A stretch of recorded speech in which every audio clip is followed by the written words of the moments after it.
একটি বাদর ১২ মিটার উচ্চতার একটি তৈলাক্ত খুঁটিতে ওঠার চেষ্টা করলে প্রথম ১ মিনিটে ২ মিটার উঠে পরবর্তী ১ মিনিটে ১ মিটার নেমে যায়।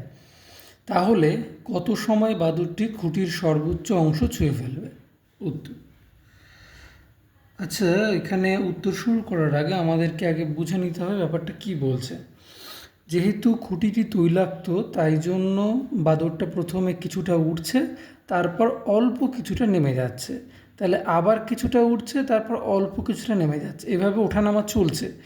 চললে আমরা দেখতে পারবো যে লাস্ট মিনিট, যে মিনিটে বাদর ২ মিটার উঠবে, কারণ বলা আছে প্রতি মিনিটে ২ মিটার করে উঠছে, তাহলে লাস্ট মিনিটে ২ মিটার উঠলে তারপর আর নামার কোনো প্রশ্ন থাকে না, কারণ লাস্ট ১ মিনিটে ২ মিটার উঠে গেলে সে সর্বোচ্চ অংশ ছুঁয়ে ফেলবে। তাহলে সেই অংশটা প্রথমে আমাদেরকে আলাদা রাখতে হবে বা বিয়োগ করতে হবে বাকি অংশ থেকে। তাহলে শেষ ১ মিনিটে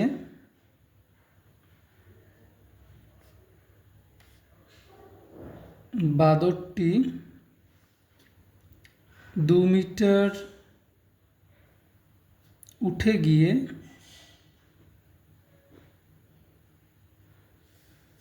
খুঁটির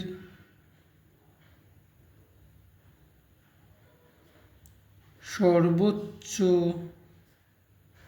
অংশ ছুঁয়ে ফেলবে।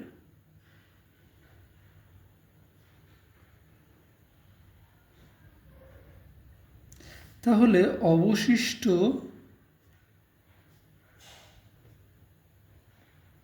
খুঁটির দৈর্ঘ্য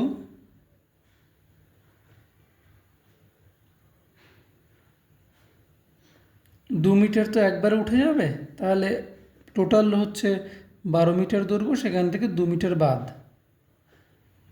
তাহলে ১০ মিটার। এই ১০ মিটারই বাদরটা কিছুটা করে উঠবে, তারপর অল্প কিছুটা করে নামতে থাকবে। তাহলে এই ১০ মিটার উঠতে নামতে কি ঘটনাটা ঘটছে সেটা আমরা দেখি। প্রথম ১ মিনিটে বাদরটি ২ মিটার উঠে যায়, আর পরবর্তী ১ মিনিটে বাদরটি ১ মিটার নেমে যায়। তাহলে টোটাল ১ প্লাস ১, ২ মিনিটে বাদরটা কিন্তু ২ মাইনাস ১ মিটার উঠে যায়। সুতরাং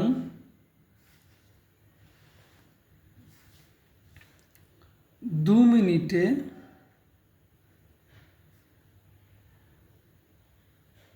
বাদরটি ২ মাইনাস ১ মিটার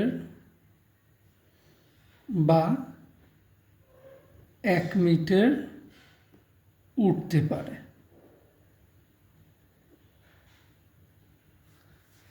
এইবার ১ মিটার উঠতে সময় লাগে ২ মিনিট, আর অবশিষ্ট অংশ যেটা ছিল সেটা ছিল ১০ মিটার, তাহলে ১০ মিটার উঠতে কত সময় লাগবে?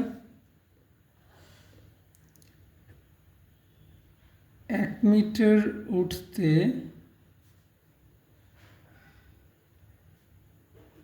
সময় লাগে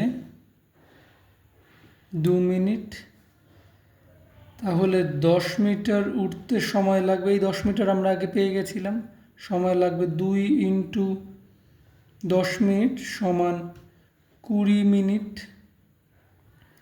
তাহলে এই ২০ মিনিট সময় লাগছে ১০ মিটার উঠতে, আর ১ মিনিট সময় লাগবে বাকি ২ মিটার, যেটা একবারে উঠে যাবে লাফ দিয়ে। তাহলে টোটাল ১০ আর ২ ১২ মিটার উঠতে সময় লাগবে ২০ যোগ ১ মিনিট, অর্থাৎ ২১ মিনিট। সুতরাং সর্বোচ্চ অংশ ছুঁতে বাদরটির মোট সময় লাগবে 20 মিনিট যেটা পেলাম, প্লাস 1 মিনিট যেটা বাঁদরটা এক লাফে উঠে যাবে, অর্থাৎ 21 মিনিট। অ্যান্সার।